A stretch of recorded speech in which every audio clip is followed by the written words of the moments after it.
kabar Anda? Mudah-mudahan semuanya kabar baik dan juga sehat ya. Dan pagi hari ini kita akan melaksanakan talk show terkait dengan kegiatan yang dilaksanakan juga oleh TPPKK Provinsi Bali. Dan sudah hadir di studio RPK Farm pagi hari ini. Selamat pagi Om Swastiastu, ada Ibu Ketua Tim Penggerak PKK Provinsi Bali Nyonya Putri Koster. Om Swastiastu. Om Swastiastu, Mbak Nadia. Apa kabar Bunda pagi hari ini? Baik, sehat. Baik, terima kasih sudah hadir di studio RPKD Farm. Dan juga pagi hari ini hadir kelompok ahli pembangunan bidang pangan, sandang dan papan, Profesor Insinyur Made Sudiana Mahendra, MA PPSC PhD. Om Swastiastu, selamat pagi Prof. Om Swastiastu, Mbak Nadia, selamat pagi. Pagi hari ini ada Bunda Putri nih, ada Ketua Tim PKK Provinsi Bali dan juga ada Profesor. Mau ngomongin apa sih pagi hari ini gitu? Kenapa sih Bunda pagi-pagi sudah main nih ke studio RPKD FM? Pasti ada yang mau disampaikan ya untuk pasti harga kota Bunda ya. Pasti ada sayang. Jadi gini, Bunda itu kegiatan PKK di provinsi Bunda bagi jadi dua. Satu aksi sosial, yang lainnya sosialisasi. Nah kalau aksi sosial itu Bunda langsung ketemu dengan masyarakat, membantu apa yang bisa dibantu dari PKK. Kemudian kalau sosialisasi itu Bunda turut menyampaikan apa yang menjadi visi, kemudian programnya PKK terkait juga dengan visi dari pemerintahan. Kalau Bunda kan di pemerintahan Provinsi Bali, jadi Bunda merasa punya tanggung jawab moral untuk menyampaikan apa sih yang sudah dilakukan oleh para pemimpin kita di provinsi, terutama Bapak Gubernur. Nah kalau sekarang nih Mbak Nadia kan udah masuk tahun kelima pemerintahan Pak Gubernur di periode pertama.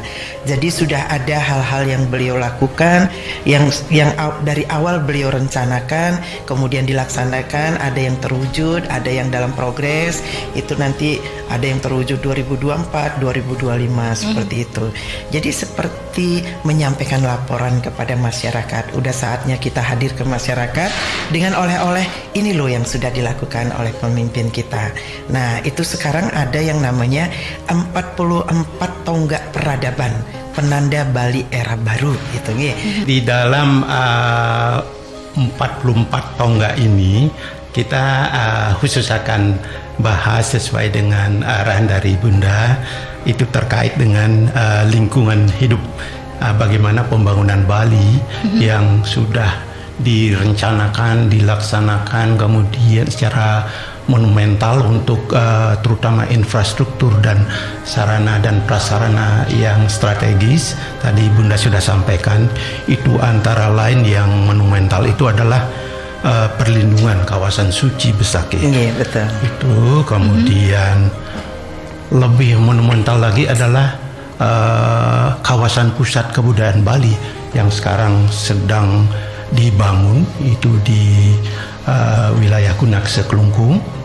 Kemudian Sorkat Singaraja Menguitani itu yang sudah berlangsung. Kemudian banyak sekali manfaat dan apresiasi dari masyarakat yang sudah merasakan bagaimana fasilitas infrastruktur ini membantu mempercepat mobilitas masyarakat, kemudian juga terkait dengan kenyamanan di dalam transportasi darat. Kemudian yang sedang berlangsung itu adalah tol Jagat-Kerti Bali. Nah ini juga akan lebih meningkatkan lagi geliat dari perekonomian Bali. Kemudian pelabuhan segitiga Sanur Sampalan Bias Bunjul itu yang sudah terrealisasi dan sudah dirasakan manfaatnya, termasuk kenyamanan yang tadinya para penumpang atau wisatawan yang ingin berkunjung ke Nusa Penida itu mesti buka sepatu, buka sandal, berbahasa-bahasa itu kita rasakan kenyamanannya. Tapi sekarang pelabuhan di Sanur keren gitu, keren, ya.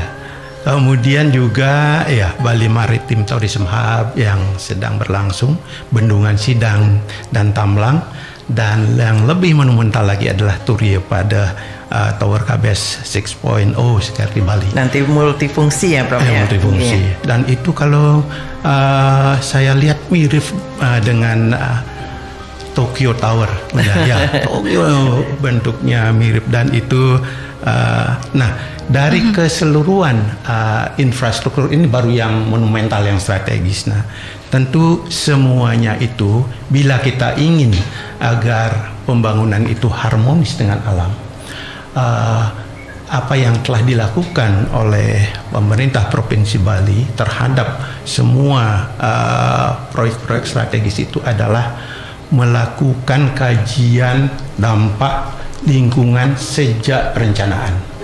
Ya, sejak perencanaan, kemudian kita kaji seluruh komponen lingkungannya, mulai dari komponen fisiknya, komponen biologi, apalagi komponen sosial ekonomi dan sosial budaya. Nah, itu telah dilakukan terhadap semua proyek strategis ini. Itu kemudian di dalam pelaksanaannya, ya, itu sesuai dengan konsep dari pembangunan berkelanjutan. Jadi yang harus tetap memberikan manfaat ekonomi, haruslah pembangunan itu kan.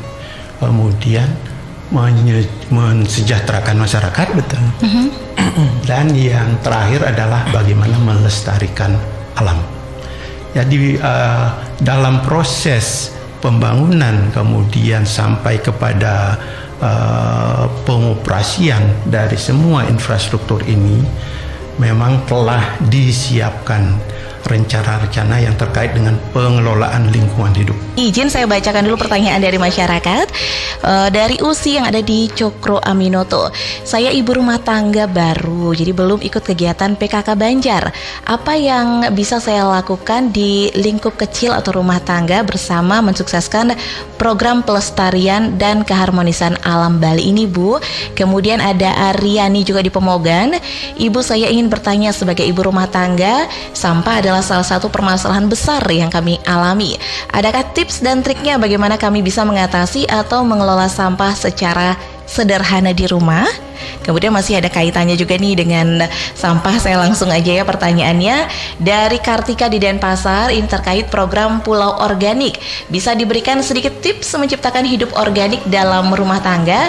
Apa yang perlu disiapkan pertama? Jadi sampah dapur jangan sampai keluar. Itu yang menimbulkan bau kan, sisa-sisa makanan itu mana dia. Nah, lalu yang sampah yang alam di halaman rumah, daun-daun dan lain sebagainya.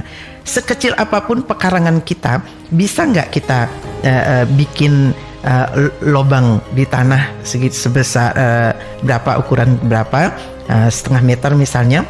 Setiap harinya itu sampah-sampah daun itu dicacah, lalu masukkan ke situ, lalu timbun dia. 2-3 hari dia akan membusuk. Kemudian yang sampah plastik, desa sudah punya pengelolaan sampah berbasis sumber. Dengan jargonnya adalah desaku bersih tanpa mengotori desa lain. Kemudian itu dikumpulin di desa. Nanti desa menghubungkan dengan, sekarang kan kemarin Bapak Gubernur sudah membantu memfasilitasi, dan itu posisinya di Kota Denpasar, TPS 3R. Itu yang diresmikan oleh Bapak Joko Widodo, Bapak Presiden RI.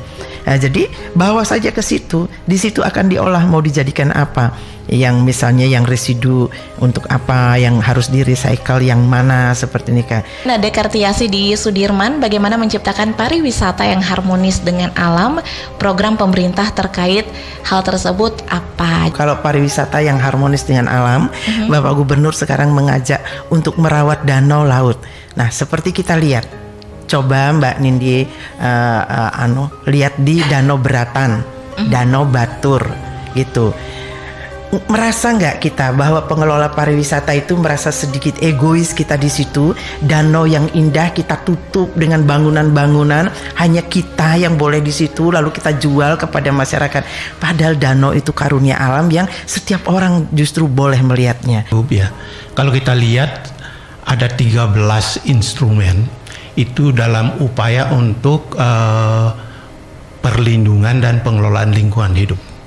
Jadi untuk menghindari pencemaran, perusakan seperti apa yang telah terjadi di danau, pantai, sebenarnya juga diawali semua itu dengan adanya kajian khusus yang kita sebut dengan kajian lingkungan hidup strategis. kemudian apalagi rambu-rambunya, RT RW, RDTR. Dan tadi juga sudah dijelaskan ya oleh Ibu dan juga Prof terkait dengan 44 tonggak peradaban penanda Bali era baru. Dan sejauh mana sih dampak yang diharapkan dapat diwujudkan melalui sosialisasi pagi hari ini? Jadi tugas ibu adalah melakukan sosialisasi terus-menerus sampai kemudian masyarakat tahu, lalu memahami, kemudian mengambil tindakan proaktif. Jadi tugas ibu kan menggerakkan partisipasi aktif masyarakat. Bagian mana? Seperti tadi ada ibu rumah tangga, terkait lingkungan mulailah dari rumah. Nah, kemudian hal-hal yang terkait dengan kedepannya Bali menjadi pulau organik, mulailah dari rumah. Hindari menggunakan pupuk-pupuk kimia.